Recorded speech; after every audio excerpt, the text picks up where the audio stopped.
Hey guys, it's your boy M.K.S here, back with another video, part 3 of this project idea I've got. Hope you checked out part 1 and 2 and enjoyed them.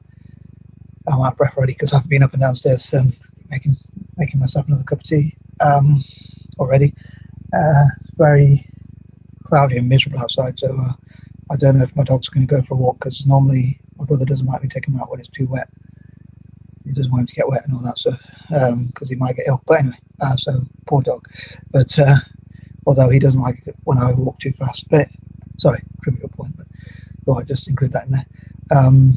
So yeah, the idea of this project is to support all things, or celebrate all things Indian, and support India and the rest of Asia as much as possible. Celebrating things like Asian scientists, again Indian or / Asian scientists, inventors, industrialists, designers, architects, projects, and all sorts of things, and singers, songwriters, YouTubers, and all sorts of things like that. So anyhow, I thought I'd just try and cover some of my dreams for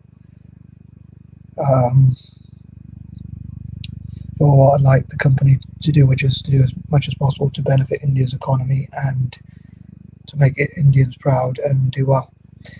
So anyway, I hope people are enjoying the video, the series, if you like, or whatever you want to call it, or videos. Anyway, I'll try and get to the point and not waffle too much.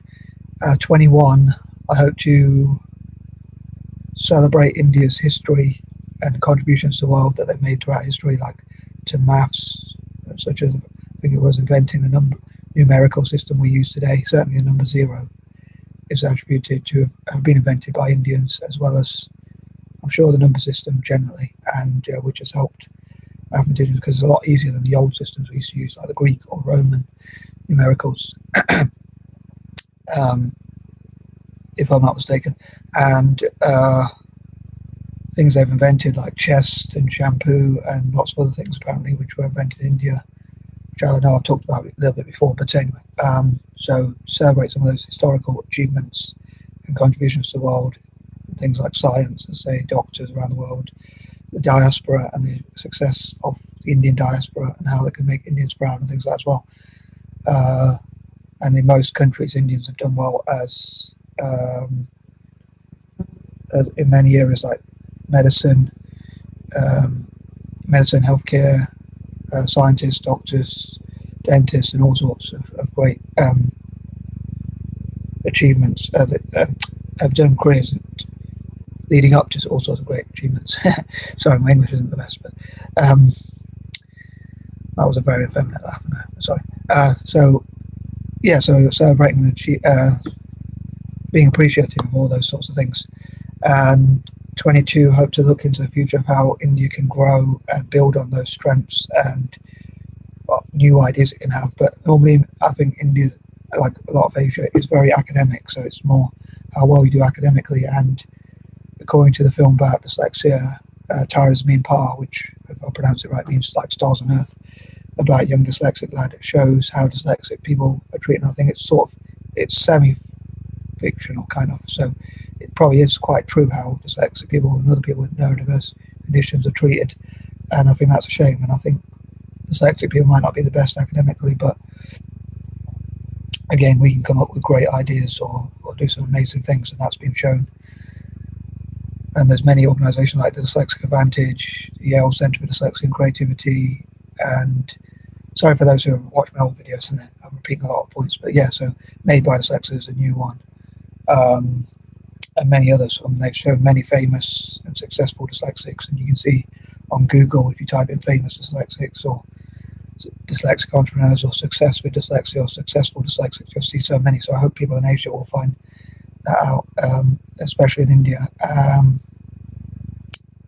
So I hope to build on those networks as well. And maybe India, by not investing in dyslexics, are missing out on a great opportunity for success, which I've made a YouTube group as well, Facebook group, sorry, YouTube group, a Facebook group, so I hope people will check that out, which is the case for India investing in its dyslexics. And I made another one, the case for Asia investing in its dyslexics. So I hope people from Asia will check that out, those groups out. 23, I hope to fundraise for as many Indian projects as possible, celebrate and support Indian businesses, buy as many Indian products, foods, and street foods and all sorts of things like that as possible, and support as much Indian projects as possible, and fundraise to support the poor as well, not just regular business, but also not just the poor as well, but poor and rich alike.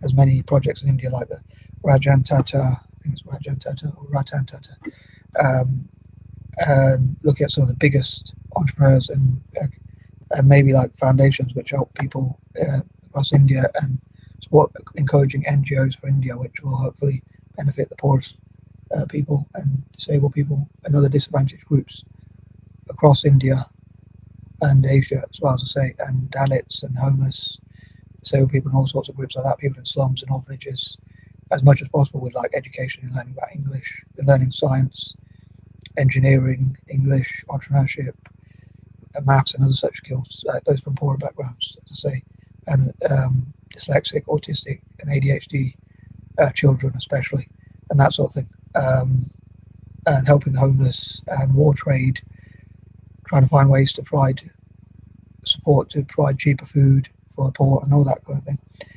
And I love people to try Indian products, like people try Indian street food for the first time, or I know there's lots of things on YouTube where people like have tried Indian snacks or things like that for the first time, so and things, all sorts of things like that. So I love to see as many people do that as possible. And like here in the UK, like I think Indian food is amongst the most popular, as well as like Chinese and Indian food and that sort of thing. 24, again, I hope to help India and Asia generally to be more united. So that's another one of my goals. 25, I hope for India to host events to network together all possible republics around the world, and I hope for people around the world to celebrate Republic Day, and that sort of thing. 26, I suppose a lot of this is like reparations for the negative things that happen to India and trying to make a positive from it, a recompense, like making positive from what happened in the past or making up for it. So I hope anti-imperialists and people of colour, as the white supremacists say, all of us, like how we can unite together and support each other. So again, I hope that India will benefit just as Britain benefited in the past, and will support like the healthcare and all sorts of things in India, and fundraise for them as much as possible. 27, I hope India will have lots of award events and ceremonies, awards for, like here in the UK they have like the knights, what's it called, knighthoods and that sort of thing, so people can get knighthoods or OBEs and things like that for, which I think is the same thing, but anyway, for contributions to things like charity or science or maths or healthcare or whatever. So I think it'd be great for India to do similar things, like for individuals and organisations which have helped the poor, or which have provided medical support, or have helped the economy to grow, or helped people from disadvantaged backgrounds, or just generally contributed to the economy, employment, create big businesses, and brought pride to India and things like that. And also like singers, songwriters, and all sorts of people have contributed and achieved great things, young artists, poets, and all sorts of people to be honoured by the Republic of India. And Asian nations could also do similar things. And also I hope to reward them, because I think historically they've really looked after Anglo-Indians, my people, if you like, so to speak, and they're one of the few countries which have had like seats in Parliament for a minority group, for a mixed race minority group, and they've really looked, as far as I'm aware, historically. And I think it's a shame that the new government, if I'm completely honest, should be careful what I say perhaps, because I don't want to criticise the government too much, but I think it's a shame that they've took away a lot of the privileges and rights that Anglo-Indians had, and I hope they'll bring a lot of those back, like seats in Parliament and representation for Anglo-Indian and other minority groups, and they'll look after any group that obeys the law, whether they're Christian, Muslim, Jewish, Sikh, or any other group, and they'll get protections as long as they remain within the law. I understand they go against illegal immigration, but I think legal migrants and minorities and people with different backgrounds, I think, should be given more rights. And also I hope to encourage animal rights, and I hope to encourage people from India to support Celtic and Serie A Italian football as a reward for me supporting them. Again, sorry if I'm repeating a lot of these points. I think that covers point 27. So 28, I hope as Britain benefited in the past, I hope India will benefit now. 29, again, I hope to especially benefit groups like Anglo-Indians, other Eurasian groups. Part of me is a bit biased. I should be careful what I say, because I do want to unite the country and help them as much as possible.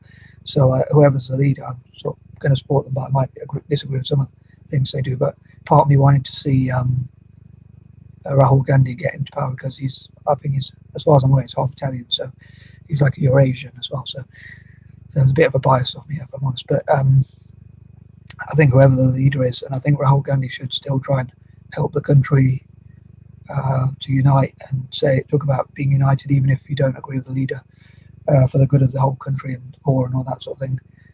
Like temples can feed people, so feed as many people and support as many people as possible across India, and again across Asia as well. And I hope for mixed race people and people of colour generally support India and the rest of Asia. And I hope to support my fellow dyslexics and other neurodiverse people, as I say. I choose that point 29 because my birthday is on the 29th of August, so that's why I normally choose 29 for sort of that sort of thing. And again, I also hope to support girls to get better education, and we talk about business and confidence, female entrepreneurs.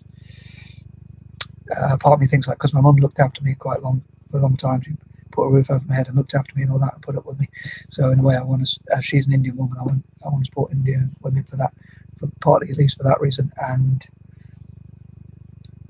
as much as we drive each other crazy, but sort of in honour of my mum kind of thing.